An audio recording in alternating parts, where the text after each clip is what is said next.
Samantala, posibleng magkita sa unang pagkakataon sina Pangulo Rodrigo Duterte at Vice President Leni Robredo na kapwa nakatakdang dumalo sa change of command ng Armed Forces of the Philippines. Mamaya po yan. Bago niyan, inilahad ni Robredo ang ilan sa mga plano niyang gawin sa unang 100 araw ng kanyang panunungkulan. Narito ang report. Ako si Maria Leonor Herona Robredo.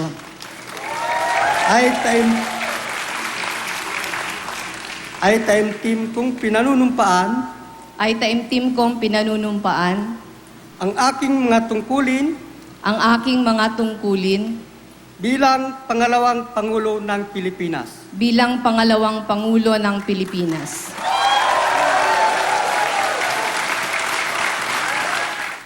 Sa harap ng nasa 300 panauhin, nanumpa kahapon sa Quezon City Reception House ang ika-14 na Vice-Presidente ng Pilipinas na si Leni Robredo. Ang bunsong anak niyang si Jillian ang may hawak ng Biblia habang pinapanumpa ng barangay chairman ng pinakamahirap na barangay sa kanyang probinsyang Camarines Sur. Sa kanyang pagbirma ng Oath of Office, nasa likuran niya ang 3 anak. Simula pa lang ng kanyang talumpati, emosyonal na si Robredo, daralgal ang boses. Minamahal kong mga kababayan, may mga sandali sa ating buhay na mas matingkad kaysa sa iba. Noong nagkakilala kaming una ni Jessie, nung nasilayan ko sa unang pagkakataon ang mukha ng aming mga anak, nung bumagsak ang kanyang eroplano. Ngayon, narito na naman tayo sa isang mahalagang yugto.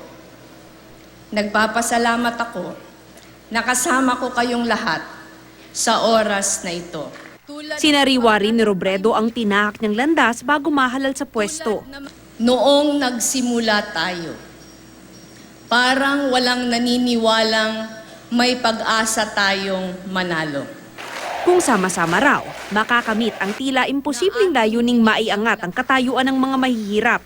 Kapag nanindigan tayo para sa mga pinaniniwalaan natin, kapag handa nating pagsakripisyuhan ang ating mga layunin, ang imposible ay kinakayang gawing posible. Ang pangako ni Robredo sa kanyang unang 100 araw bilang Vice-Presidente, Umaasa tayo na sa pagdala natin sa tanggapan ng pangalawang Pangulo sa inyong mga barangay, mas mararamdaman ninyo na totoong nariyan ang pamahalaan para sa inyo. At kapag nadama ninyo yan, magkakaroon din tayo ng inspirasyon na simulan ang pagbabagong loob. kabilang sa mga dumalo sa inauguration ni Robredo ang katandem niyang si Mar Rojas at ilang miyembro ng Liberal Party. Sa kanyang hometown sa Naga City, Camarines Sur, sabay-sabay pinanood ng kanyang mga kababayan ang kanyang inaugurasyon sa People's Hall ng Naga.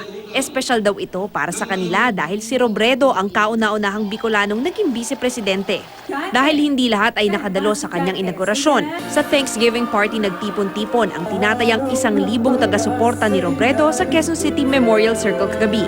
Dito nagkaroon ng pagkakataon si Robredo na mapasalamatan ang kanyang mga taga-suporta. Para sa unang balita, Mav Gonzalez reporting.